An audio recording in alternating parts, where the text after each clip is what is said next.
We're back. John Fredericks Radio Network. Good to have you with us. I'm Trucking the Truth Across America. With us is the owner of Hotel Avalon, Jim Stormont. And just coming in, my old long-lost friend that I'm trying to get him to get back to Washington, D.C. to keep me company is Dr. Paul Broun, running in the 9th District. That is the district of Doug Collins, who replaced, was that Nathan Deal? Right? Correct. When he was there, then Doug Collins won. He beat Actually, Martha there was Zoller. a person between the two of them. There was Tom Graves. Oh, yeah, Tom Graves. That's Tom right. Graves won when Nathan Deal left, come back from Washington from Congress to run for governor. Tom Graves won that special election. What happened to him? Well, we had reapportionment in That's 2012 election, and Tom moved over to the 14th district, which he's represented up through now. Good. Okay. He's retiring. Tom's a great friend and has been a good member of Congress. He's too young to retire. Well, he is. I don't know why. I spoke with him not know. long ago, and he just decided that it's time to move on and do something else in his life. And I applaud that. Tom is a great friend. I will miss him when I get there. I wish he was going to be there when I go back in January. Well, we need to get you back. So I have a friend in Washington, D.C. Dr. Broun ran for U.S. Senate in 2014. Right. And that was a very contested primary. There was Dr. Brown. There was Jack Kingston, Congressman, Senator Perdue. Perdue and Kingston got in there. I think Karen Handel was in there. Right. Dr. Phil Perennial Gingrich. candidate. She's like the Harold Stassen of Roswell. I shouldn't say that. So, but she is. And anyway, she ran, and then it was Kingston and Perdue, and Perdue won. But Dr. Brown. But don't forget Dr. Phil Gingrich. He was my good friend too. That's right. From Cobb County and OBGYN. He served in Congress for a long time. And I got to get you back in D.C. because I'm there during the week, and once I can do my show from your office, we can have all kinds of fun. We got to get you back. Now I heard it's a contested primary. It's right. It's in July, isn't it? No, it's June 9th. It's June 6 9th. weeks from yesterday is the election. So it's June 9th. We have 9 Republicans. It's the third most Republican district in all of America. So you have 9 Republicans in that Right, district. and there are 3 Democrats. They're wasting their time, the energy, and money and effort because a Democrat cannot win. As I said, it's the third most Republican congressional district in America. Wow. I'm told by the Club for Growth people in Washington through their research, they think it's the very most conservative congressional district in America. And John, you'll remember very well, when I was in Congress, I was rated as the most conservative member of the U.S. House of Representatives.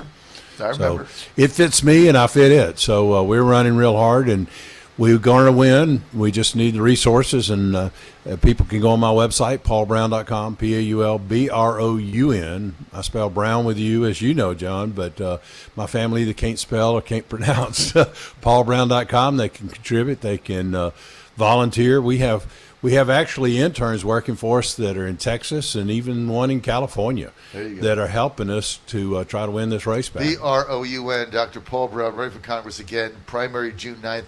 And it's a runoff situation, right? Right, here in Georgia, you have to have 50% so you're going to get in the runoff. Well, unless we have divine intervention, yes, that would be so. There are 9 Republicans. We've got 3 members of the General Assembly. 2 of them have a very liberal voting record. One's 31% conservative, and the other one's 38%. Then we have a young millennial libertarian who's serving in the state house. He has a bad vote. He's voted against Trump and for a terrorist, and that's not going to fly in the 9th congressional district. So it's going to be a contested race. We are just working hard, and the whole dynamics is different since we have this shelter in place now, John. So you can't knock on doors. Well, that's right, and I've always taken my race to the people. Right. I've always been an outsider. You're a retail campaigner. Absolutely. Knock on doors. Right. Do the little coffees, the little town halls. Everything. That's always been your Take it to style. the people, because I represent the people, not the special interest and not the establishment politicians. Let me just ask you something, Doctor. I got a text here. The Supreme Court of Illinois has just overturned the Illinois governor's edicts, basically to get people staying home, can't do this, can't do that, saying that it was totally unconstitutional. What do you think about some of these governors? Are they overstepping their bounds? Obviously not in Georgia with Brian Kemp, but Whitmer, Michigan, Illinois, New York, de Blasio. Now de Blasio says today, the mayor there, if he sees people in a crowd, he told the NYPD, get out the handcuffs and get him the Rikers. Of course, they just let everybody out of Rikers. I guess now they're going to put people back in. Give us your thoughts on this whole thing. Well, first, let's make it clear. President Trump has not shut down anything. It's not President Trump that's shutting down our economy. He's making recommendations that are based on two ivory tower individuals that certainly have a lot of credentials. Dr. Fauci and Dr. Birx. Fauci and Dr. Birx. Swamp creatures. Well, they are swamp creatures. They've never signed a check on the front. They're still getting their salary today. They don't understand economics at all. I don't think they have any appreciation of economics. But back to your question, John, the thing is, I don't think we ever should have shut down the economy to begin with. Mm-hmm.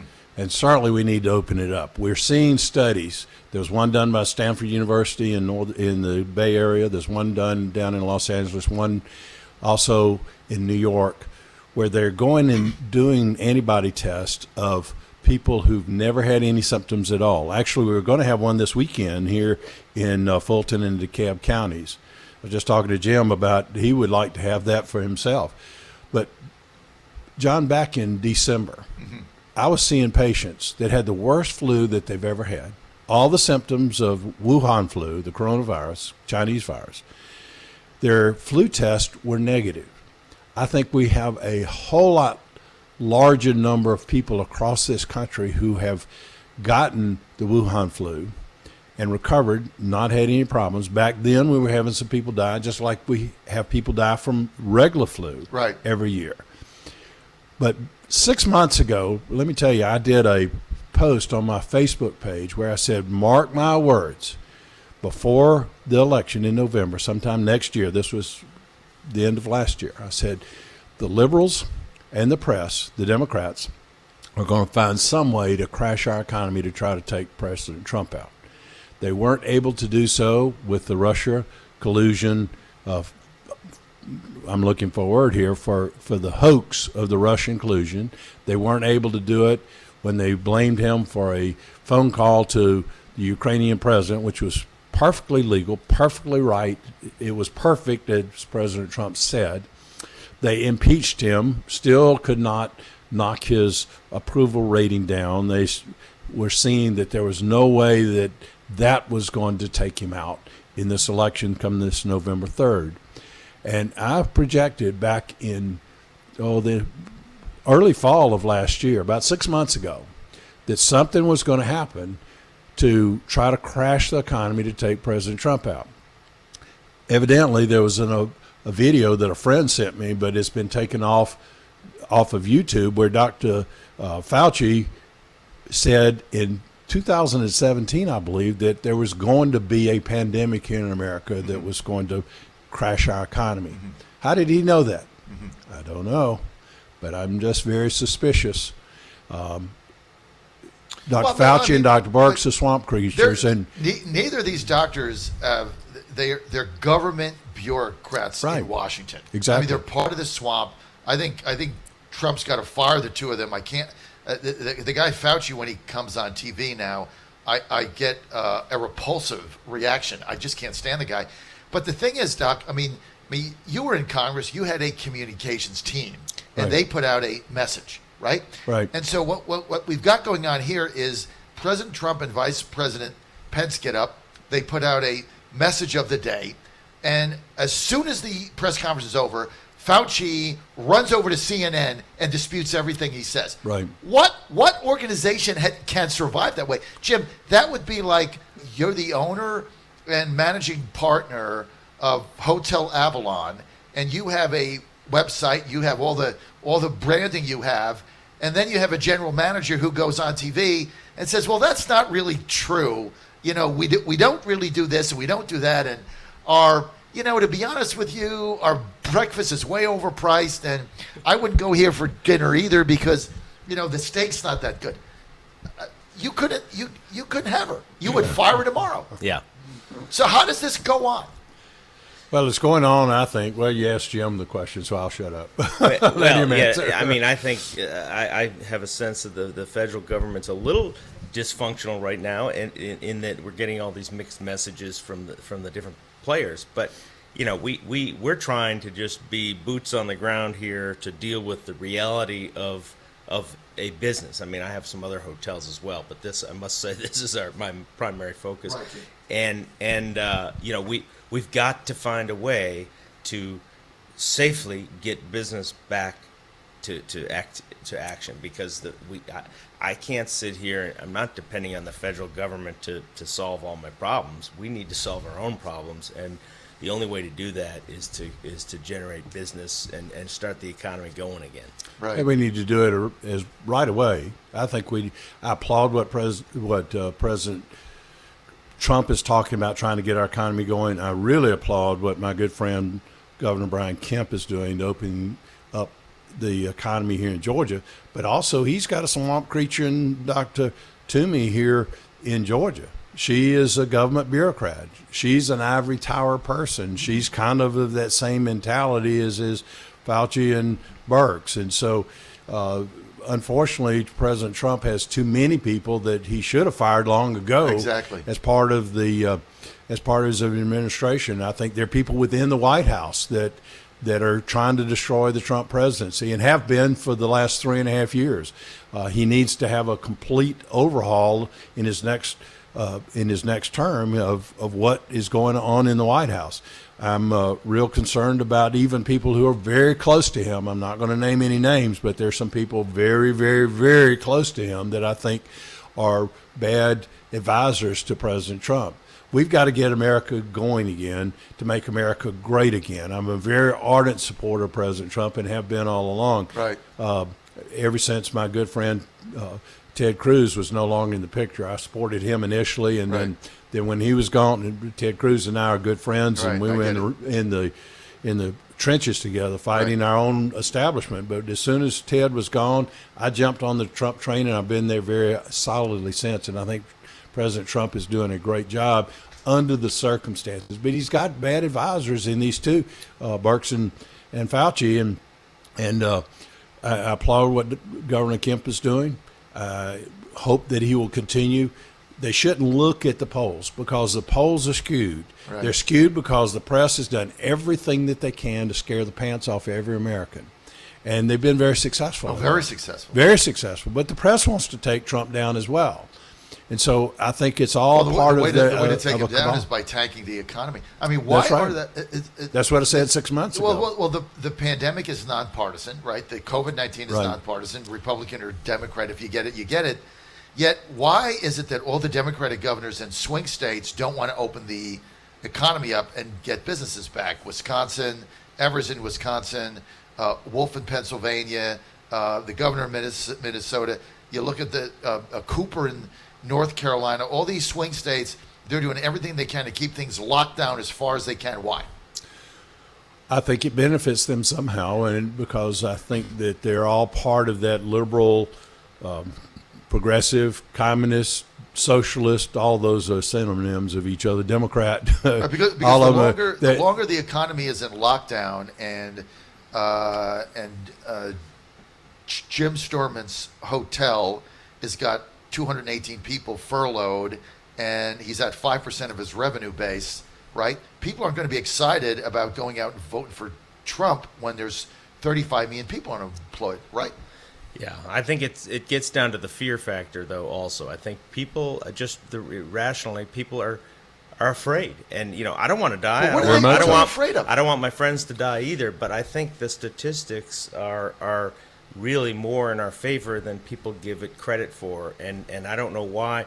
I get various, like everyone does, various emails, notices and updates every day of these various graphs, and the people putting these graphs together are not statisticians because they're misleading, and I really think, but people look for what they want to see in a graph, but I think the percentage of deaths to the people that actually had or have had coronavirus is very low.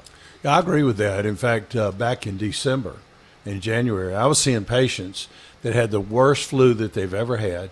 All the symptoms that they have are very similar to what this Chinese virus is all about, the Wuhan flu, as I call it, the coronavirus. I believe they, and their flu test, strep tests were all negative. So I believe they had this virus back then. So they went, so there's so a you, big, had, you had patients seeing you in your medical practice. Right.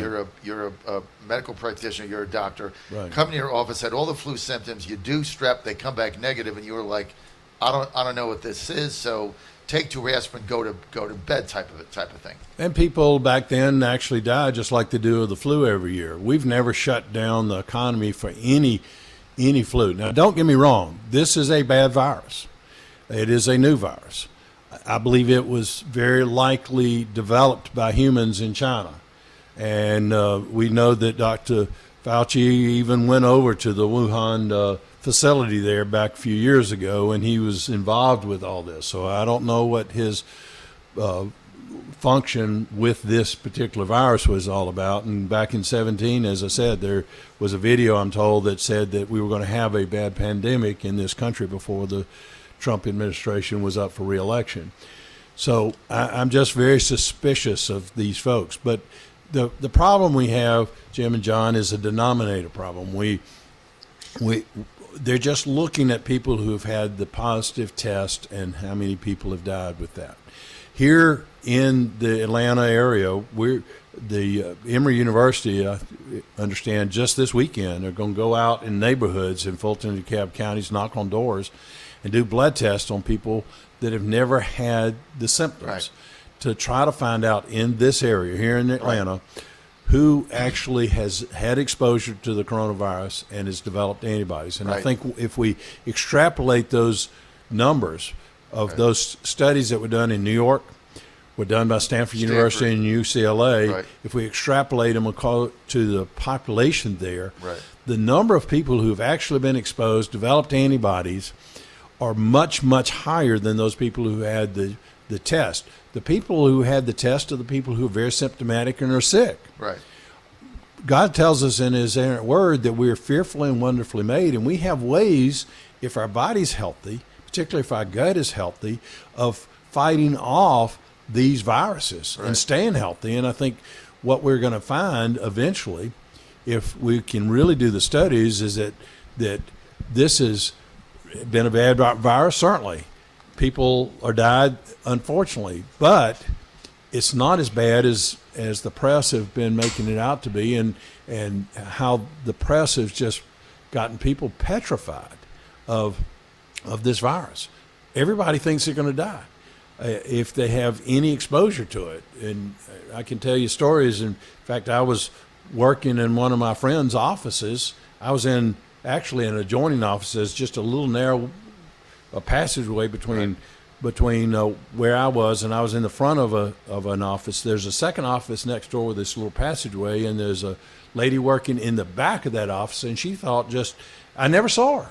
She thought that I was going to give her mother and her child the Wuhan flu just being in that office. Right. I mean, it's just totally hysterical. The media has created the hype. Right. They've created the fear, and they've done this for one reason. Take Trump down. Take Trump out. That's right? Exactly right. They don't care. They don't care what business goes under, what families are shattered, what the alcoholism is, what the drug overdoses are, what suicides are, domestic violence, divorce. They don't care. Shatter business. And this is the other thing, right? Small business owners are the enemy of the Democratic Party. Right. Absolutely. I've been saying this forever. They are the enemy. They are the thorn in the side of the DNC. DNC hates small businesses. They hate them because they all vote for Trump. They're part of the deplorables.